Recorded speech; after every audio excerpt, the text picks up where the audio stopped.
이분이 진짜 전문가입니다. 진짜 전문가. 진짜 외교 전문가고 진짜 통일에 관한 국내 최고 전문가인데 노무현 정부 때 통일부 장관을 했다고 해서 요즘 잘 안 부르죠. 매체에서. 그리고 방송국 작가들이 섭외하는데 가장 두려워하는 분이에요. 굉장히 까칠해가지고. 제가 지금 TBS 나가잖아요. 그 작가들도 전화하기를 두려워해요. 뭐, 전화해서 오시죠 그러면, 싫어! 너무 멀어! 그렇게 하시는 분인데, 정세현 전 통일부 장관님 모시겠습니다. 일단, 우리나라가 독자적으로 핵무장을 한다. 이게 불가능한 거죠. 불가능하죠. 네. 왜 불가능한지 좀 설명해 주세요, 좀. 우선 첫째, 핵무장을 하면 미국이 지금 한국에 제공하고 있는 핵 우산을 접어야 됩니다. 네. 말하자면 우리가 독자적으로 북한의 핵을 막겠다고 하면은 미국이 그 역할이 없어지는 거예요. 미국 역할이 없어지는 거 아니에요. 그럼 핵 우산을 접는다는 얘기는 한미동맹이 필요가 없어진다는 얘기예요. 네. 한미동맹을 깨야만 핵무장을 할 수 있습니다.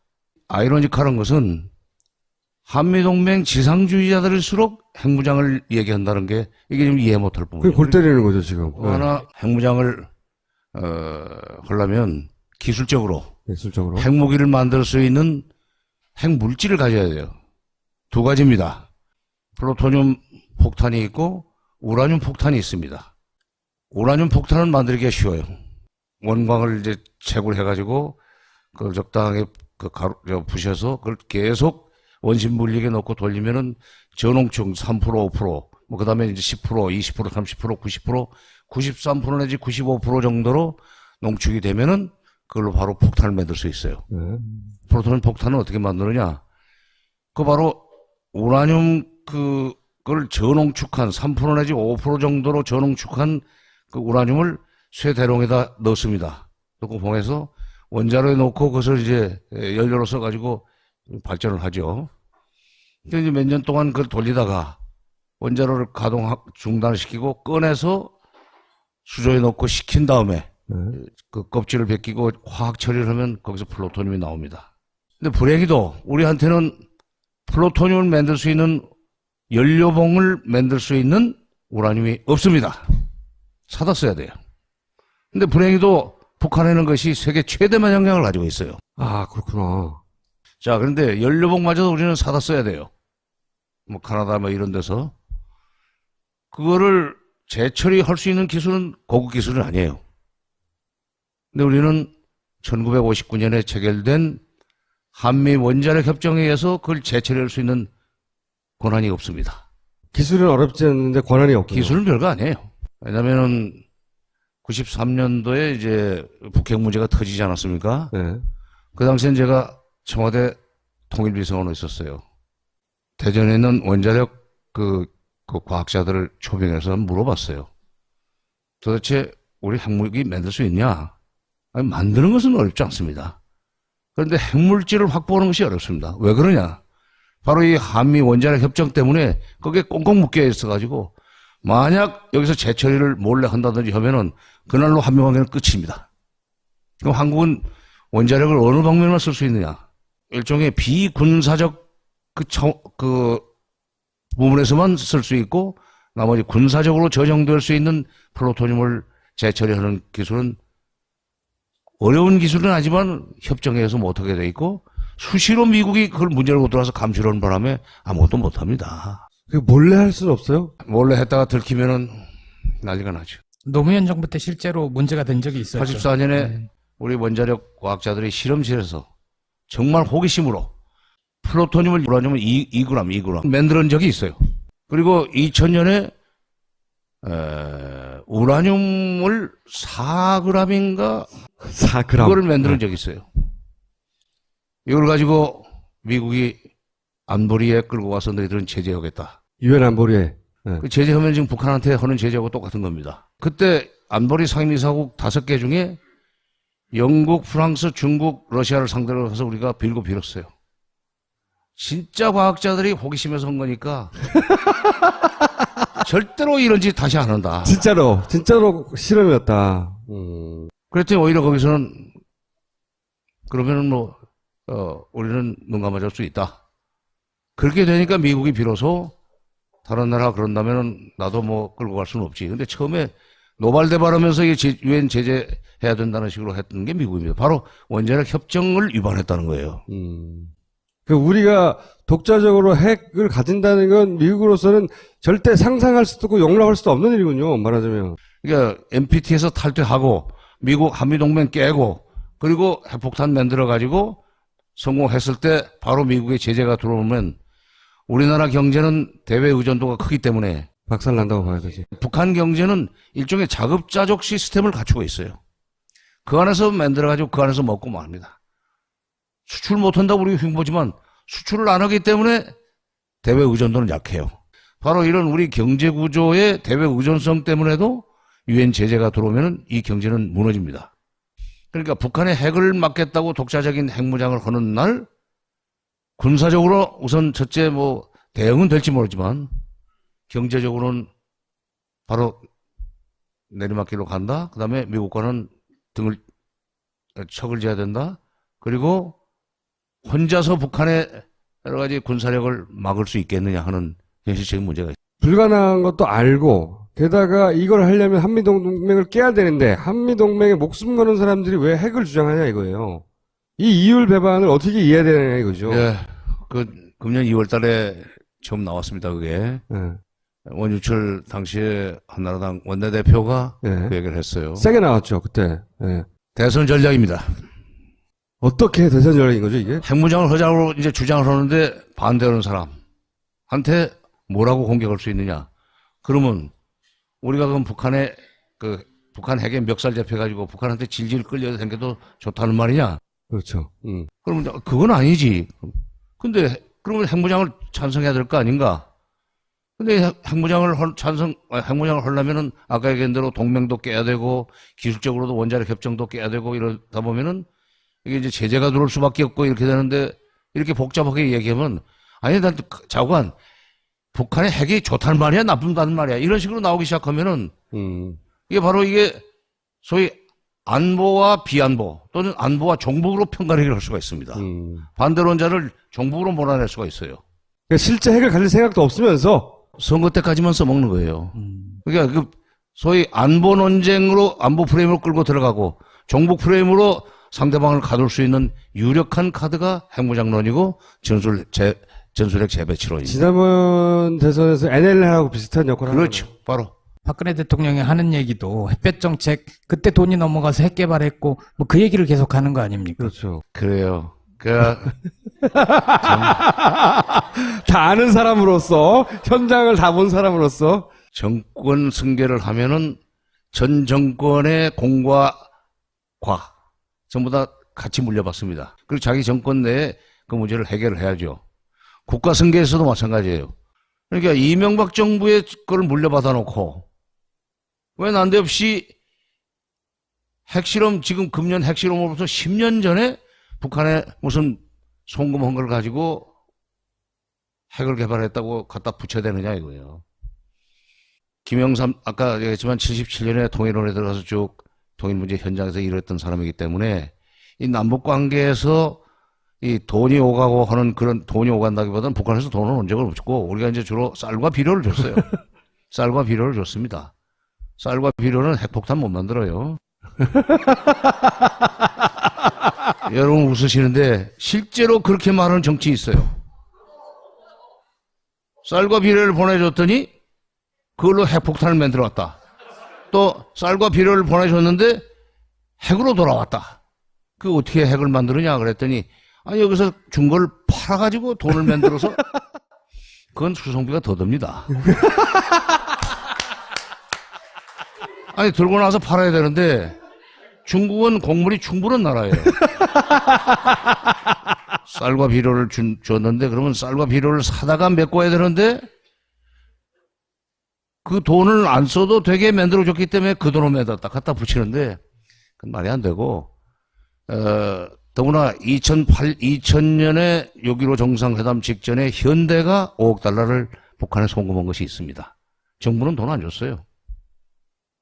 자꾸 정부 돈이라고 갖다 붙이고 싶어 하는데 현대가 그때 왜 그 돈을 보냈냐면 이제 정상회담이 다 이제 무르익었으니까 정상회담이 성사되고 나면은 남북 간에 수많은 교류 협력 사업이 벌어지면서 현대가 북한에서 할 수 있는 여러 가지 사업들이 이제 아이템이 이제 떠오른 겁니다.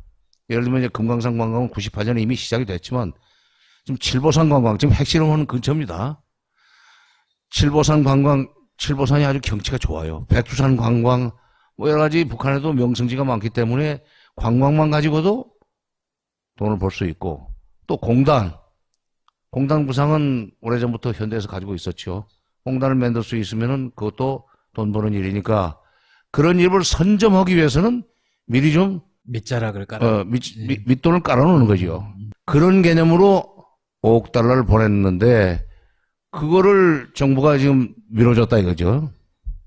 심지어 그렇게 해서 뭐 5억 달러를 주고 김대중 대통령이 노벨 평화상을 받았다는 식으로 또 붙이는 사람도 있지만 그 노벨 평화상 주는 그 위원회가 참 복창 터졌을 거예요. 복장 떠. 북한은요, 우리 아니면 죽는 줄 알고 있지만은 북한은 북한대로 사는 방법이 있습니다. 2005년에 미국의 의회조사국, 소위 Congressional Research Service라고 해서 CRS라는 게 있습니다.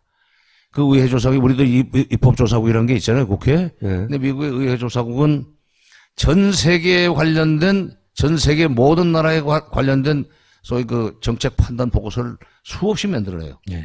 1년에 한 번씩 소위 핸드북 오브 노스 코리아, 핸드북 오브 사우스 코리아, 핸드북 오브 무슨 뭐 말레이시아 이런 전 세계 국가들에 대한 핸드북을 만들 뿐만 아니라 소위 이슈별로 특별한 레포트를 냅니다. 2000년으로 기억을 하는데 북한은 미국과 사이가 안 좋은 나라들을 상대로 해서 무기 수출로만 1년에 10억 불을 벌어 쓴다. 아, 그 보고서에 따르면 그 이듬해 미국과 북한 사이에 미사일 협상이 벌어졌어요. 미사일 협상이 뭐 미국이 북한 미사일을 사겠다는 게 아니라 미국이 계속 미사일을 북한이 미사일을 쏘아대니까 제발 좀 미사일을 쏘지 마라. 북한이 미사일 시험 발사하는 것은 꼭 이렇게 미사일 성능을 소위 과시해가지고 저 아랍 국가나 이런데 미국 사이 안 좋은 나라에다가 미사일 수출할 수 있는 일종의 박람회네요. 박람회죠. 네, 무기 박람회. 아, 그렇지. 북한이 그런 식으로 해서 싼 값에 팔면은 미국이 팔 수 있는 시장이 없어지는 거 아닙니까? 한미 관계나 미북 관계를 볼 때, 또 미중 관계를 볼 때, 소위 국제정치의 기본은, 국제정치의 기본을 이해하는 데 있어서 무기시장이라는 개념이 들어가면 설명력이 매우 높아집니다. 네. 아니, 이게 시험하지 말라. 이제 그렇게 하니까 우리가 이걸로 1년에 10억 달러씩 벌어 쓰고 있다는 것은 규칙의 기관에서도 인정하는 바인데, 그러려면 10억씩 내라. 그럼 내가 안 할게. 그러니까 미국이 10억 달러씩은 우리도 그 전면 부인하지 않겠는데 너무 많다. 5억으로 깎자. 그렇게 하고 그런 얘기가 오갔던 적이 있습니다. 이건 뭐냐? 제가 왜 이 숫자를 가지고 얘기하느냐? 미국도 북한이 미국 무기 수출로 상당한 양의 돈을 벌어 쓰고 있고 거기서 들어온 돈을 가지고 계속 무기 개발하는 데 재투자를 하고 있다는 사실을 인정했다는 겁니다. 한국에서 간 현금이라고 하는 것은 별거 안 돼요. 현금이 박근혜 대통령이 금년 2월 10일 날 개성공단 문을 닫는 조치를 발표하면서 1995년부터 작년 말까지 2015년 말까지 남쪽에서 국적으로 간 돈이 30억 달러나 됩니다. 그랬어요. 21년 동안에 30억 달러면 1년에 1억 5천만 달러도 안 됩니다. 그게 어떤 것들이냐, 뭐 개성공단 인건비, 네. 뭐 금강산 관광대금, 뭐 등등 현금으로 들어간 거죠. 또 그 중에는 어떤 것도 들어가 있냐면 쌀과 비료 보낸 것도 들어가 있어요. 95년에 그 북한에 들어간 것은 현금은 없습니다. 쌀에 15만 톤 준 거예요. 김영삼 대통령 때 6월 25일 날 쌀 15만 톤을 줬어요. 굶어 죽겠다고 그러니까 김영삼 대통령을 조문을 못하게 했다고, 김일성 조문을 못하게 했다고 그래서 그렇게 험악한 욕을 쏟아냈지만 굶어 죽겠다고 유엔에다 내고 식량 지원을 요청하니까 김영삼 대통령이 그래도 그 동포가 굶어 죽는다는데 쌀은 줘야지. 우리 또 쌀이 남아 도니까. 그때 이제 일본이 먼저 50만 톤을 주겠다고 그랬었어요. 북한이 이렇게 원조를 요청하니까 제일 먼저 우리가 보낼게 하고 들고 나온 게 일본입니다. 일본은 왜 그랬겠습니까? 굶어 죽게 생기면은 일단 압록강 도망가 건너 중국으로 가겠지만 중국이 그걸 막으면은 바다로 나온다. 바다로 나오면 고구려 유민과 백제 유민들이 바로 널판떼기만 붙들고도 바다에 들어가면은 물길의 흐름이 자동적으로 서해에서는 구만모도 쪽으로 들어가고. 여러분 웃으시는데 실제예요. 동해에서는 니가다로 들어갑니다. 바로 그런 보트 피플이 몰려오면 복잡하다 해서 50만 톤을 주겠다고 하는 거예요. 근데 50만 톤보다도 더 중요한 것은 김영삼 대통령이 일본이 먼저 주는 것은 우리 민족의 체면 문제다. 나를 그렇게 욕을 해도 우리가 먼저 줘야 된다. 일본 보고 당신네 좀 뒤로 서라.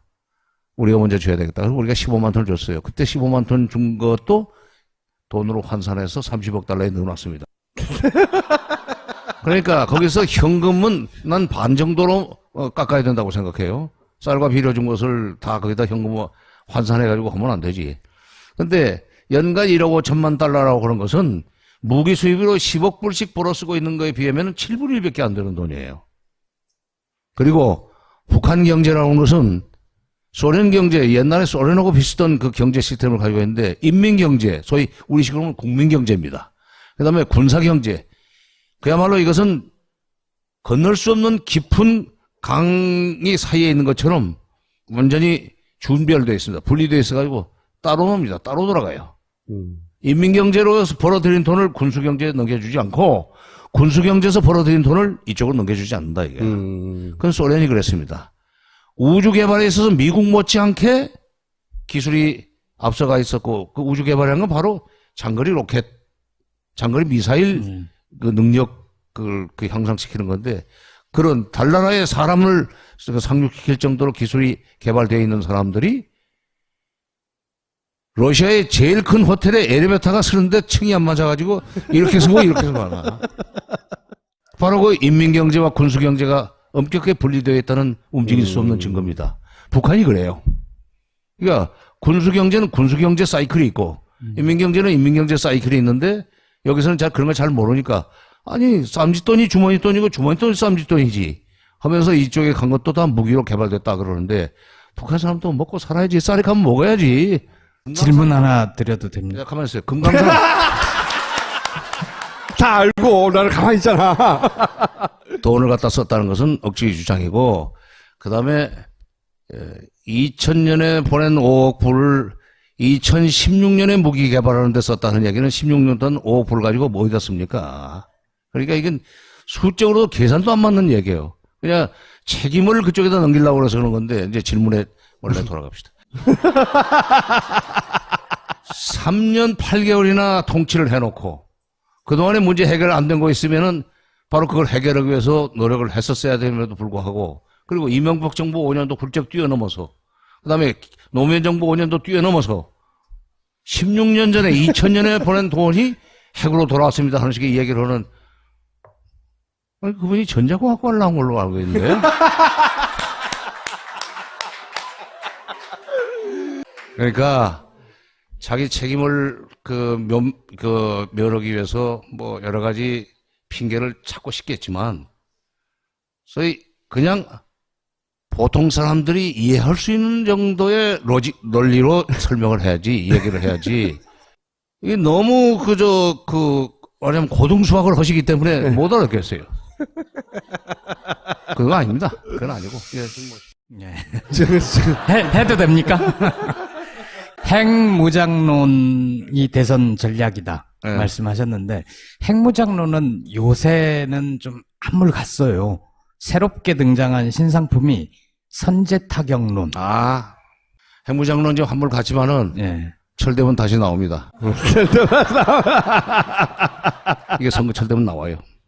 그 다음에 선제타격론 이게 또 이게 지난 9월 18일 날 미국의 외교협회라는 데서 이른바 앞으로의 미국의 대외 정책과 관련된 그 회의를 했습니다. 미국에는 그 CFR이라고 해서 Council on Foreign Relations 이게 록펠러가 세운 거예요. 록펠러가 돈을 벌어가지고 1920년대인가 이 1차 대전이 끝나고 나서 앞으로 미국이 세계적으로 강국이 되고 세계를 지배하려면 외교의 두뇌를 키워가지고 어떤 외교 전략을 추진해야만 미국이 세계를 장악하고 지배할 수 있겠는가. 그걸 키우자. 그래서 카운슬 온 포린 릴레이션스라는 것을 설립을 했습니다. 돈을 내가지고.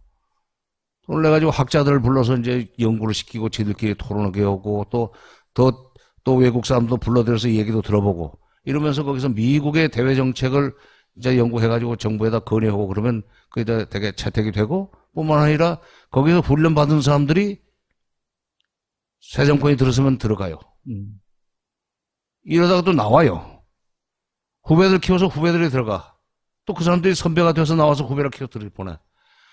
이 CFR이 그런 역할을 하고 있고 사실은 어떻게 보면은 미국의 국무부가 나서서 하기 어려운 얘기를 대신해주는 역할도 해요. 그 CFR에서 소위 대북 정책을 논의하는 과정에서 오바마 정부가 2011년부터 추진해왔던 지난 5년 동안 6년 동안 추진해왔던 이른바 전략적 인내라는 북핵 정책은 실패했다. 전략적 인내라는 게 뭐냐면 북한이 핵을 스스로 포기할 때까지 우리는 기다리겠다. 그게 무슨 놈 정책입니까? 그리고 북한이 그렇게 핵을 포기하도록 중국이 책임지고 압박을 하든지 설득을 하든지 해가지고 그렇게 만들어라. 그 전에는 우리는 육자회담에 안 나간다. 이게 전략적 인내예요. Strategic Patience. 근데 나중에는 서서히 작년부터인가 이게 전략적 인내가 아니라 전략적 혼수 상태에 빠졌다 하는 비판이 나왔었습니다. 스트라테직 코마라는 말이 나왔어요. 그러더니 이제 금년에 드디어 대선을 앞두고 다음 정부에서는 이 북핵 정책이 이렇게 가서는 안 되겠다. 오바마 북핵 정책은 이제 접어야 된다. 결국 대화와 협상으로 문제를 풀어야만 된다는 것이 대세였었습니다. 절대다수 거기에 참가했던 전 합참의장, 미 합참의장이 유일하게 글쎄 선제 타격도 한 방법이지 않겠는가 하는 식의 얘기를 했어요. 군인이니까. 군인이 협상 얘기를 하면 그건 또 이상한 거죠. 군인이 협상 얘기를 하면 이상하죠. 군인이 일단 군사적으로 해결하자는 얘기를 하는 것이 당연한데 그게 우리 언론에서는 마치 9월 18일 날 CFR에서는 선제 타격론이 상당한 정도의 비중을 가지고 논의가 됐던 것처럼 보도가 됐고 실제는 그게 아니에요. 나중에 한국일보에서 유일하게 사실은 그게 아니고 한 사람이 그런 얘기를 했다는 보도를 했습니다.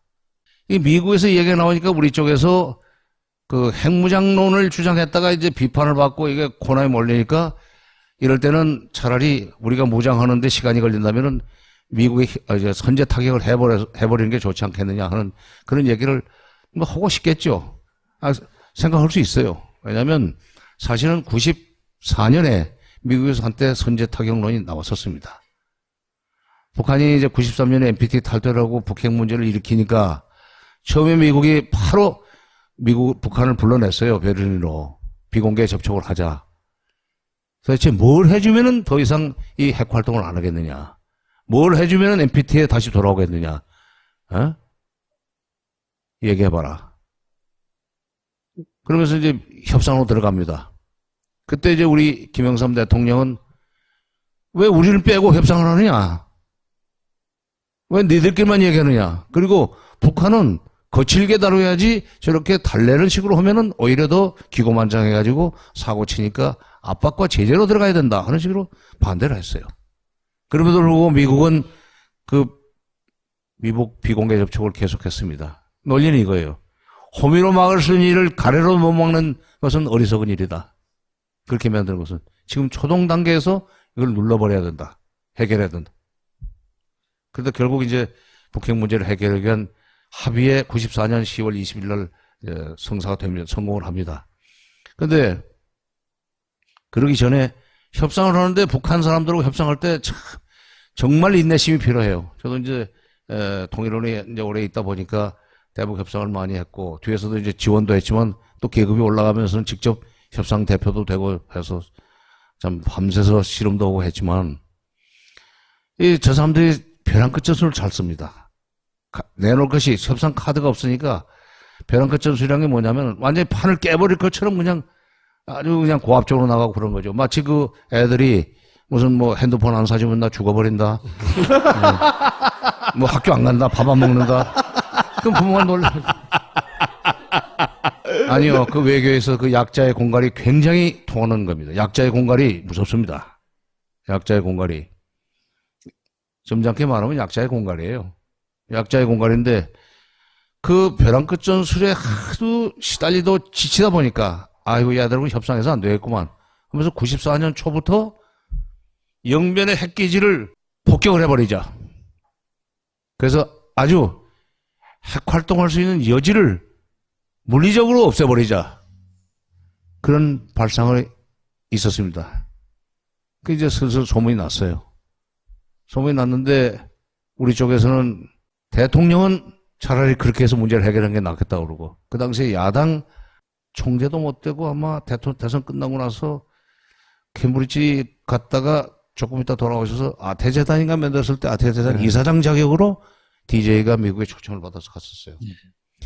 94년 5월 20일로 기억하는데 NPC, 내셔널 프레스 클럽에서 연설하면서 지금 이런 상태로 북핵 문제를 방치하면 잘못하면 전쟁이 나게 생겼다. 뭐 선제 타격론도 나오고 이러니까 북폭론이 나오고 그건 안 된다.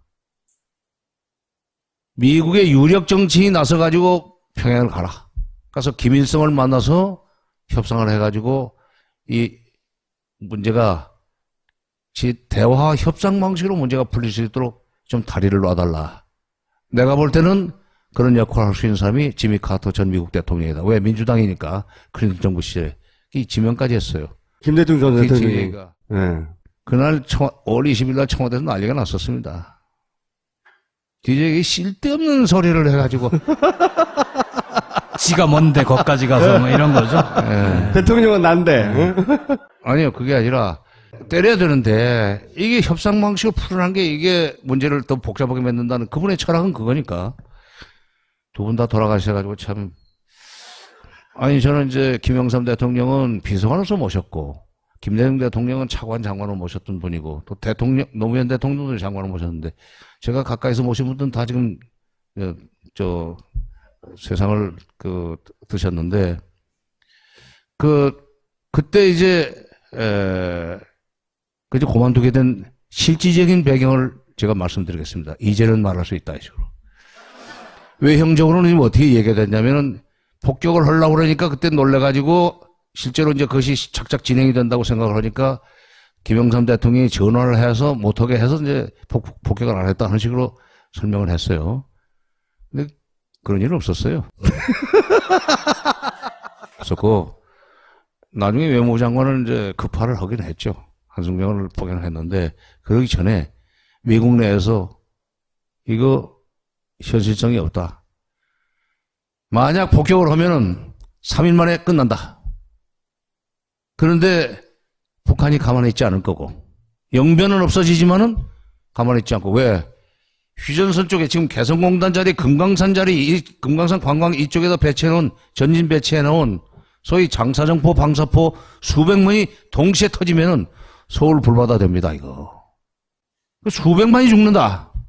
6.25가 6가 아니다. 전비가 $1,000억 든다. 그리고 그걸 복구하는데 30년이 걸리고 복구 비용은 $3,000억 든다 하는 계산이 나왔어요. 주한미군 사령부에서 내부 보고를 했죠. 그러니까 미국으로서는 야 그렇게 되면 이거 미국이 이 일을 시작했다가 뒷감당을 어떻게 하느냐 말이야. 수많은 인명살상에 대한 도의적 책임은 어떻게 지며 미국이 시작해가지고 온 거니까 북한 핑계를 댈 수가 없어요. 물론 핵활동을 한 죄는 있지만 그렇다고 해서 그렇게까지 심하게 할 필요 있느냐 하는 얘기가 나오게 되고 그렇게 되면은 소위 인명살상의 책임은 미국한테 돌아가는 거 아닙니까? 이론적으로. 그런데다가 이 $1,000억 그것도 간단치 않은 돈이고 30년 동안 폐허해서 다시 복구를 하는데 3,000억 든다? 그 돈은 누가 되는가? 퇴로를 찾고 있는데 그때 카터가 평양에 갔을 때 김일성이 대동강에다가 요트를 띄워놓고 뭐 요트 선상에서 이제 회담을 했습니다만은 김일성이 갑자기 남북 정상회담을 주선해달라고 제안을 합니다. 그때 저는 보고, 야, 김일성이 정말 절묘하게 빠져나가는구나. 그러니까 미국으로서는 나쁘지 않죠. 그날도 김영삼 대통령은 화냈습니다. 이해가 안 가니까. 아니, 이게 그렇게 해서 빠져나가면은 치지를 못하니까. 그리고 DJ가 또 낸 아이디어 때문에 그렇게 됐기 때문에 그 두 분의 정치적인 그 경쟁 관계가 그렇게 심해요. 그러니까 김영삼 대통령이 당시에 이걸 좀 거부하려고 그랬어요. 근데 미국에서 바로 오케이 좀 받아들이고, 카터가 처음에는 이제 비행기로 해서 평양에 들어갔는데 올 때는 육로로 해서 판문점 네. 그래서 내려옵니다. 시간이 걸리죠. 그 사이에만 미국 정부가 한국 정부 대통령한테 미국 백악관에서 그 청와대에다가 권고를 한 것 같아요. 이거는 받는 게 좋겠다. 해가지고 이제 그분이 김영삼 대통령이 받죠. 나중에 이제 공식적으로 받는 걸로 이제 발표하고 나서는 원래 내 생각에 그랬다 하는 식으로 또 얘기했는데 이게 비서관이었던 사람이 이렇게 22년 전 얘기를 하면은 이게, 그러나 20년 정도 되면은 뭐 기밀문서도 공개하니까 우리나라에서. 선제 타격은 그러니까 그게 미국도 함부로 할 수 없는 거다 이거예요. 그리고 지금 이 선제 타격을 하려면은 어차피 미국이 해야 됩니다. 우리는 못 해요. 그런 무기가 없어요. 지난번에 지금 왔다 간 B-1B 소위 핵폭탄을 싣고 괌에서 떠가지고 평양 상공까지 한번 가는데 2시간이면 됩니다. 분계선 위만 한 바퀴 내리지도 않고 한 바퀴 돌고 가는데 뭐 1분 동안 비행했다고 그러던가 그렇게 돌아갔죠. 그런 것이 이제 깊숙이 들어가서 때리고 나오는 건데, 그 선제 타격을 하는 경우에 94년에 미국의 주한미군 사령부에서 개선할 때 겁을 냈던 장사정포, 방사포가 가만히 있겠냐 이거예요. 그것도 역시 현실성 없는 이야기. 그거 현실성 없는 이야기예요. 그런데 그것도 현실성이 없고, 더구나 우리는 뭐 94년에도 전시작전 통제권이 없었지만은 설사 우리가 뭐 그런 무기는 아니지만 다른 뭐 전투기를 동원해가지고 북한을 폭격하는 경우에 전쟁 상태로 가면은 그 순간 모든 군사행동의 그 결정권은 미국이 행사하게 되어 있습니다. 우리가 가서 한 방 때리고 왔는데 북쪽에서 뭐 장사전포가 날아오고 해서 피해가 더 크다? 이걸로 끝내자 하고 휴전 협상으로 들어가기 시작한다든지 이렇게 되면은 그 무슨 꼴입니까? 그러니까 전시작전 통제권도 없는 주제에 그리고 전시작전 통제권을 미국에 맡겨놨다고 주장했던 바로 그 사람들이 선제 타격을 주장한다는 것도 이게 아이러니 중에 아이러니예요. 미국은 해주지도 않습니다. 왜? 94년에도 그게 위험하고 나중에 부담이 크다는 걸 알았고 6.25 때 참전하고 할 때만 해도 중국이 별거 없었어요. 1950년 중국은 형편 없었습니다. 49년에 정부 수립해가지고 1년 막 지난 뒤에 저희 참전하기 시작했는데 10월 25일 날 들어왔으니까. 근데 지금 중국은 미국과 멱살잡이를 할 정도로 컸단 말이에요. 그리고 군사 대국이 됐습니다. 선제 타격을 할 경우에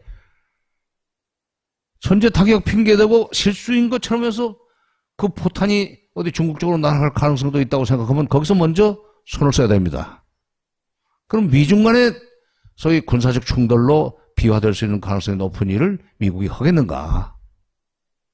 그러니까 이 군사 전략이고 무기의 어떤 여러 가지 위험성이라든지 이런 거에 대해서 전혀 개념이 없이 그냥 관념적으로 그리고 아주 애국자인 것처럼 또는 북한의 저런 문제를 갖다서 해결하는데 가장 확실하고 빠른 방법을 제안하는 아주 훌륭한 정책 제안자일 것처럼 보이면서 반대하면은 그러면 북한한테 가서 항복하자는 얘기냐? 그럼 너는 종북이냐? 그 얘기 하려고 그런 거예요. 국지전 가능성 막 이런 얘기 하기 시작했거든요. 우리가 뭐 북한을 의도적으로 도발해서 내년에 국지전 같이 그런 군사적 충돌이 일어나는 거 아니냐 이런 얘기도 하기 시작했는데 이 국지전의 가능성을 어떻게 보시는지. 천안함 사건 이후에 연평도 포격이 있지 않았습니까?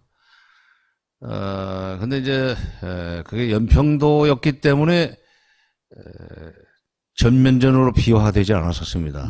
국지전이 에스컬레이트 되면은 자꾸 옆으로 번져가지고 전면전으로 되고 남북 전체가 군사적으로 대결 상태로 들어가는 건데, 그런 좀 외딴 섬이라든지 또는 피해가 상대적으로 적을 수 있는 곳, 이런 데다가 도발할 수 있는 가능성은 있죠.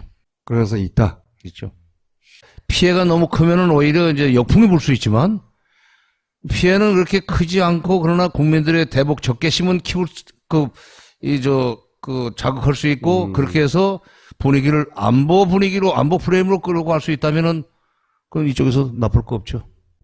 선거 전략상.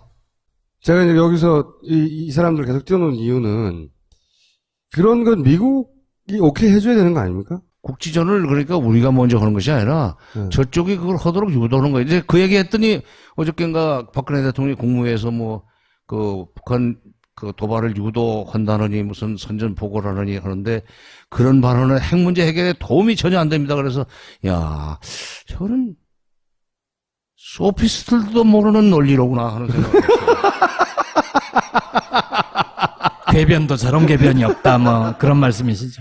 아니, 힐합시대 소피스트들이 가지고 굉장히 논리적으로 궤변이라고 그러지만 복잡한 논리를 가지고 자기 주장을 정당화하는 게 이게 소피스트 아닙니까?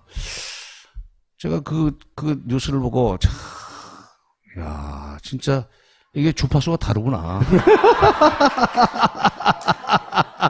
그러니까 우리가 먼저 하지는 못하죠.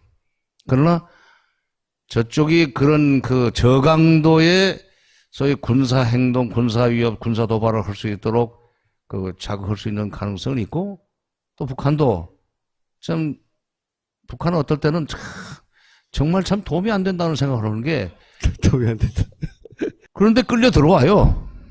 알고도 들어오는 거죠, 그럴 때는. 그건 아닌 것 같아요. 그건 아니고, 자기들로서도 그렇게까지 하는데 가만히 있을 수가 없으니까. 자존심상. 그런데 이제 한수만 더 접으면, 글쎄, 이렇게 해서 우리가 거기에 대응하면은 남쪽에서 그보다 더 세게 나오고 이렇게 되면은 결국 저쪽에 보수 결집이 일어나서 남북 관계가 도움이 안 될 텐데 하는 생각까지 해주면 좋은데, 지금까지 제 경험으로는 북한 사람들이 거기까지는 못 봐요. 이제 데리고 앉아서 이 얘기는 말귀는 안 하고 듣습니다. 아니, 농담이 아니에요. 쌀과 비료가 계속 올 수 있겠는가? 소위 대북 지원의 소위 예측 가능성이라는 게 저 사람들한테 굉장히 중요합니다. 왜냐하면 저게 사회주의 국가고 계획 경제이기 때문에 그 이듬해 어떤 지원이 밖으로부터 들어올 수 있는가를 안다는 것은 차년도 소위 경제 계획을 세우는데 굉장히 중요한 변수예요. 한번 그 얘기를 해요. 내년에도 올 수 있겠습니까? 그래서 뭐가 말이에요. 아니, 이 쌀, 간단해. 쌀과 비료가 가는 동안에 당신들이 군사적으로 남쪽으로 갔다 가서 남쪽을 상대로 해서 군사적으로 좋지 않은 짓만 안 하면 이걸 얼마든지 갈 수 있어. 그러나 조금이라도 이게 군사적으로 위협을 한다든지 도발을 한다든지 하면은 대북 지원은 그날로 끊어진다. 말하자면 당신들이 사고 치기를 기다리는 사람도 있다, 우리 쪽에는. 응? 대북 지원 싫어하는 사람들은. 근데 우리처럼 햇볕 정책을 가지고 남북 화해 협력을 적극적으로 추진해 나가는 최전선에 서 있는 사람들 입장에서는 당신들이 그렇게 하면 이걸 못하게 돼. 우리의 운신의 폭을 좁히지 마라. 계속 받고 싶으면. 솔직히 말해서 2002년 6월 29일 날 제2차 연평해전 빼놓고는 그건 좀 다른 논리가 있습니다. 이렇게 또 걸어놔야 다음번에 또 한번 뭐라고 올 것 같아서 내가. 그런데 왕래가 없고 대화가 없는 상태에서는 상대방의 의도라든지 상대방의 전략 자체에 대한 이해가 없을 때는 그냥 지금적으로 대응할 수밖에 없습니다. 그래서 그런 사고가 있을 가능성이 있다 이거예요. 핵무장이나 전술핵 재배치, 선제 타격론 같은 걸 가지고 내년 대선 때 이걸 안보 논쟁 또는 종북 논쟁으로 끌고 들어가려고 하는 꼼수를 쓸 가능성이 있으니까 그때 속지 마십시오. 오늘 여기까지 하겠습니다. 감사합니다. 복장 따졌어요. 북한은요, 우리 아니면 죽는 줄 알고 있지만은 북한은 북한대로 사는 방법이 있습니다. 2005년에 미국의 의회 조사국, 소위 Congressional Research Service라고 해서 CRS라는 게 있습니다. 그 의회 조사국, 우리도 입법 조사국이라는 게 있잖아요, 국회에. 네. 근데 미국의 의회 조사국은 전 세계에 관련된, 전 세계 모든 나라에 관련된 소위 그 정책 판단 보고서를 수없이 만들어내요. 예. 1년에 한 번씩 소위 핸드북 오브 노스 코리아, 핸드북 오브 사우스 코리아, 핸드북 오브 무슨 뭐 말레이시아, 이런 전 세계 국가들에 대한 핸드북을 만들 뿐만 아니라 소위 이슈별로 특별한 레포트를 냅니다. 2000년으로 기억을 하는데 북한은 미국과 사이가 안 좋은 나라들을 상대로 해서 무기 수출로만 1년에 10억 불을 벌었습니다. 아, 그 보고서에 따르면. 그 이듬해 미국과 북한 사이에 미사일 협상이 벌어졌어요. 미사일 협상이 뭐 미국이 북한 미사일 사겠다는 게 아니라 미국이 계속 미사일을 북한이 미사일을 쏘아대니까 제발 좀 미사일을 쏘지 마라. 북한이 미사일 실험 발사하는 것은 꼭 이 미사일 성능을 소위 과시해가지고 저 아랍 국가나 이런데 미국 사이 안 좋은 나라에다가 미사일 수출할 수 있는 일종의 박람회네요. 박람회죠. 예, 무기 박람회. 아, 그렇지. 북한이 그런 식으로 해서 싼 값에 팔면은 미국이 팔 수 있는 시장이 없어지는 거 아닙니까? 한미 관계나 미북 관계를 볼 때 또 미중 관계를 볼 때 소위 국제정치의 기본은 국제정치의 기본을 이해하는 데 있어서 무기시장이라는 개념이 들어가면 설명력이 매우 높아집니다. 네. 아니, 이거 시험하지 말라. 이제 그렇게 하니까 우리가 이걸로 1년에 10억 달러씩 벌어 쓰고 있다는 것은 규칙의 기관에서도 인정하는 바인데, 그러려면 10억씩 내라. 그럼 내가 안 할게. 그러니까 미국이 10억 달러씩은 우리도 그 전면 부인하지 않겠는데 너무 많다. 5억으로 깎자. 그렇게 하고 그런 얘기가 오갔던 적이 있습니다. 이건 뭐냐? 제가 왜 이 숫자를 가지고 얘기하느냐? 미국도 북한이 미국 무기 수출로 상당한 양의 돈을 벌어 쓰고 있고 거기서 들어온 돈을 가지고 계속 무기 개발하는 데 재투자를 하고 있다는 사실을 인정했다는 겁니다.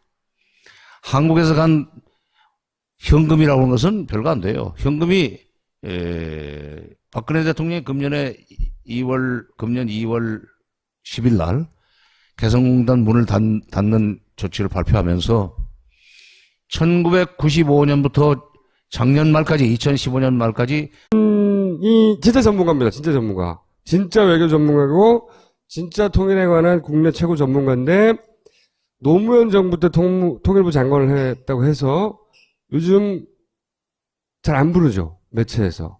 그리고 방송국 작가들이 섭외하는데 가장 두려워하는 분이에요. 굉장히 까칠해가지고. 제가 지금 TBS 나가잖아요. 그 작가들도 전화하기를 두려워해요. 뭐, 전화해서 오시죠 그러면, 싫어! 너무 멀어! 그렇게 하시는 분인데, 정세현 전 통일부 장관님 모시겠습니다. 일단, 우리나라가 독자적으로 핵무장을 한다. 이게 불가능한 거죠. 불가능하죠. 네. 왜 불가능한지 좀 설명해 주세요, 좀. 우선 첫째, 핵무장을 하면 미국이 지금 한국에 제공하고 있는 핵 우산을 접어야 됩니다. 네. 말하자면 우리가 독자적으로 북한의 핵을 막겠다고 하면은 미국이 그 역할이 없어지는 거예요. 미국 역할이 없어지는 거 아니에요. 그럼 핵 우산을 접는다는 얘기는 한미동맹이 필요가 없어진다는 얘기예요. 네. 한미동맹을 깨야만 핵무장을 할 수 있습니다.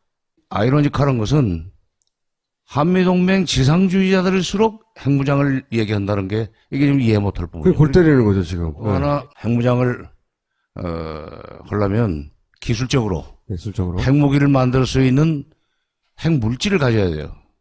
두 가지입니다. 플루토늄 폭탄이 있고 우라늄 폭탄이 있습니다. 우라늄 폭탄은 만들기가 쉬워요. 원광을 이제 채굴해가지고 그걸 적당하게 부셔서 그걸 계속 원심 물리게 넣고 돌리면은 전홍축 3%, 5%, 뭐 그 다음에 이제 10%, 20%, 30%, 90%, 93% 내지 95% 정도로 농축이 되면은 그걸로 바로 폭탄을 만들 수 있어요. 플루토늄 폭탄은 어떻게 만드느냐? 그 바로 우라늄 그걸 저농축한 3% 내지 5% 정도로 저농축한 그 우라늄을 쇠대롱에다 넣습니다. 넣고 봉해서 원자로에 넣고 그것을 이제 연료로 써가지고 발전을 하죠. 근데 이제 몇 년 동안 그걸 돌리다가 원자로를 중단시키고 꺼내서 수조에 넣고 식힌 다음에 네. 그 껍질을 벗기고 화학 처리를 하면 거기서 플루토늄이 나옵니다. 근데 불행히도 우리한테는 플루토늄을 만들 수 있는 연료봉을 만들 수 있는 우라늄이 없습니다. 사다 써야 돼요. 근데 불행히도 북한에는 것이 세계 최대 매장량을 가지고 있어요. 아, 그렇구나. 자, 그런데 연료봉을 물려받아 놓고 왜 난데없이 핵실험, 지금 금년 핵실험으로부터 10년 전에 북한에 무슨 송금한 걸 가지고 핵을 개발했다고 갖다 붙여야 되느냐 이거예요.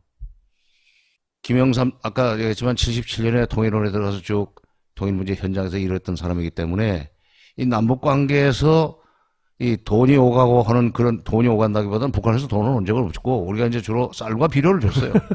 쌀과 비료를 줬습니다. 쌀과 비료는 핵폭탄 못 만들어요. 여러분 웃으시는데 실제로 그렇게 말하는 정치 있어요. 쌀과 비료를 보내줬더니 그걸로 핵폭탄을 만들어 왔다. 또 쌀과 비료를 보내줬는데 핵으로 돌아왔다. 그 어떻게 핵을 만드느냐 그랬더니 아니 여기서 준 걸 팔아가지고 돈을 만들어서 그건 수송비가 더 듭니다. 아니 들고 나서 팔아야 되는데 중국은 곡물이 충분한 나라예요. 쌀과 비료를 줬는데 그러면 쌀과 비료를 사다가 메꿔야 되는데 그 돈을 안 써도 되게 만들어줬기 때문에 그 돈을 갖다 붙이는데 그건 말이 안 되고 더구나 2000년에 6.15 정상회담 직전에 현대가 5억 달러를 북한에 송금한 것이 있습니다. 정부는 돈 안 줬어요. 자꾸 정부 돈이라고 갖다 붙이고 싶어 하는데 현대가 그때 왜 그 돈을 보냈냐면 이제 정상회담이 다 이제 무르익었으니까 정상회담이 성사되고 나면은 남북 간에 수많은 교류 협력 사업이 벌어지면서 현대가 북한에서 할 수 있는 여러 가지 사업들이 이제 아이템이 이제 떠오른 겁니다. 예를 들면 이제 금강산 관광은 98년에 이미 시작이 됐지만 지금 칠보산 관광 지금 핵실험하는 근처입니다. 칠보산 관광 칠보산이 아주 경치가 좋아요. 백두산 관광 뭐 여러 가지 북한에도 명승지가 많기 때문에 관광만 가지고도 돈을 벌 수 있고 또 공단 부상은 오래전부터 현대에서 가지고 있었죠. 공단을 만들 수 있으면은 그것도 돈 버는 일이니까 그런 일을 선점하기 위해서는 미리 좀 밑자락을 깔아. 밑돈을 깔아놓는 거죠. 그런 개념으로 5억 달러를 보냈는데 그거를 정부가 지금 밀어줬다 이거죠. 심지어 그렇게 해서 뭐 5억 달러를 주고 김대중 대통령이 노벨 평화상을 받았다는 식으로 붙이는 사람도 있지만 그 노벨 평화상 주는 그 위원회가 참 복창 터졌을 거예요. 경제는 대외 의존도가 크기 때문에 박살난다고 봐야 되지. 북한 경제는 일종의 자급자족 시스템을 갖추고 있어요. 그 안에서 만들어가지고 그 안에서 먹고 맙니다. 수출 못한다고 우리가 흉보지만 수출을 안 하기 때문에 대외 의존도는 약해요. 바로 이런 우리 경제 구조의 대외 의존성 때문에도 유엔 제재가 들어오면 이 경제는 무너집니다. 그러니까 북한의 핵을 막겠다고 독자적인 핵무장을 하는 날 군사적으로 우선 첫째 뭐 대응은 될지 모르지만 경제적으로는 바로 내리막길로 간다. 그 다음에 미국과는 척을 지어야 된다. 그리고 혼자서 북한의 여러 가지 군사력을 막을 수 있겠느냐 하는 현실적인 문제가 있습니다. 불가능한 것도 알고 게다가 이걸 하려면 한미동맹을 깨야 되는데 한미동맹에 목숨 거는 사람들이 왜 핵을 주장하냐 이거예요. 이 이율 배반을 어떻게 이해해야 되느냐 이거죠. 예, 그 금년 2월 달에 처음 나왔습니다. 그게. 예. 원유철 당시에 한나라당 원내대표가 예. 그 얘기를 했어요. 세게 나왔죠 그때. 예. 대선 전략입니다. 어떻게 대선 전략인 거죠 이게? 핵무장을 하자고 이제 주장을 하는데 반대하는 사람한테 뭐라고 공격할 수 있느냐? 그러면 우리가 그럼 북한 핵에 멱살 잡혀가지고 북한한테 질질 끌려 다녀도 좋다는 말이냐? 그렇죠. 그러면 그건 아니지. 근데 그러면 핵무장을 찬성해야 될 거 아닌가? 근데 핵무장을 하려면은 아까 얘기한 대로 동맹도 깨야 되고 기술적으로도 원자력 협정도 깨야 되고 이러다 보면은 이게 이제 제재가 들어올 수밖에 없고 이렇게 되는데 이렇게 복잡하게 얘기하면 아니 난 자관 북한의 핵이 좋다는 말이야 나쁜다는 말이야 이런 식으로 나오기 시작하면은 이게 소위 안보와 비안보 또는 안보와 종북으로 평가를 할 수가 있습니다. 반대론자를 종북으로 몰아낼 수가 있어요. 그러니까 실제 핵을 가질 생각도 없으면서 선거 때까지만 써먹는 거예요. 그러니까 소위 안보 논쟁으로 안보 프레임으로 끌고 들어가고 종북 프레임으로 상대방을 가둘 수 있는 유력한 카드가 핵무장론이고 전술핵 재배치론입니다. 지난번 대선에서 NLL하고 비슷한 역할을 그렇죠. 바로. 박근혜 대통령이 하는 얘기도 햇볕 정책 그때 돈이 넘어가서 핵 개발했고 뭐 그 얘기를 계속 하는 거 아닙니까? 그렇죠. 그래요. 그러니까 다 아는 사람으로서 현장을 다 본 사람으로서 정권 승계를 하면은 전 정권의 공과 과 전부 다 같이 물려받습니다. 그리고 자기 정권 내에 그 문제를 해결을 해야죠. 국가 승계에서도 마찬가지예요. 그러니까 이명박 정부의 똥마저도 우리는 사다 써야 돼요. 뭐 카나다 뭐 이런 데서 그거를 재처리할 수 있는 기술은 고급 기술은 아니에요. 근데 우리는 1959년에 체결된 한미 원자력 협정에 의해서 그걸 재처리할 수 있는 권한이 없습니다. 기술은 어렵지 않는데 권한이 없군요. 기술은 별거 아니에요. 왜냐면은 93년도에 이제 북핵 문제가 터지지 않았습니까? 네. 그 당시엔 제가 청와대 통일비서관으로 있었어요. 대전에 있는 원자력 그 과학자들을 초빙해서 물어봤어요. 도대체 우리 핵무기 만들 수 있냐? 아니, 만드는 것은 어렵지 않습니다. 그런데 핵물질을 확보하는 것이 어렵습니다. 왜 그러냐? 바로 이 한미 원자력 협정 때문에 거기에 꽁꽁 묶여 있어가지고 만약 여기서 재처리를 몰래 한다든지 하면은 그날로 한미 관계는 끝입니다. 그럼 한국은 원자력을 어느 방면만 쓸 수 있느냐? 일종의 비군사적 그 부분에서만 쓸 수 있고 나머지 군사적으로 전용될 수 있는 플루토늄을 재처리하는 기술은 어려운 기술은 하지만 협정에 의해서 못하게 돼 있고 수시로 미국이 그걸 문제를 들어서 감시를 하는 바람에 아무것도 못합니다. 몰래 할 수는 없어요? 몰래 했다가 들키면은 난리가 나죠. 노무현 정부 때 실제로 문제가 된 적이 있었죠. 84년에 네. 우리 원자력 과학자들이 실험실에서 정말 호기심으로 플루토늄을 우라늄을 2g 만드는 적이 있어요. 그리고 2000년에 우라늄을 4g인가 4g. 그거를 만드는 적이 있어요. 이걸 가지고 미국이 안보리에 끌고 와서 너희들은 제재하겠다. 유엔 안보리에. 네. 그 제재하면 지금 북한한테 하는 제재하고 똑같은 겁니다. 그때 안보리 상임이사국 5개 중에 영국, 프랑스, 중국, 러시아를 상대로 해서 우리가 빌고 빌었어요. 진짜 과학자들이 호기심에서 한 거니까 절대로 이런 짓 다시 안 한다. 진짜로 실험이었다. 그랬더니 오히려 거기서는 그러면은 우리는 눈 감아줄 수 있다. 그렇게 되니까 미국이 비로소 다른 나라 그런다면은 나도 뭐 끌고 갈 수는 없지. 근데 처음에 노발대발하면서 유엔 제재해야 된다는 식으로 했던 게 미국입니다. 바로 원자력 협정을 위반했다는 거예요. 그 우리가 독자적으로 핵을 가진다는 건 미국으로서는 절대 상상할 수도 없고 용납할 수도 없는 일이군요. 말하자면. 그러니까 NPT에서 탈퇴하고 미국 한미동맹 깨고 그리고 핵폭탄 만들어 가지고 성공했을 때 바로 미국의 제재가 들어오면 우리나라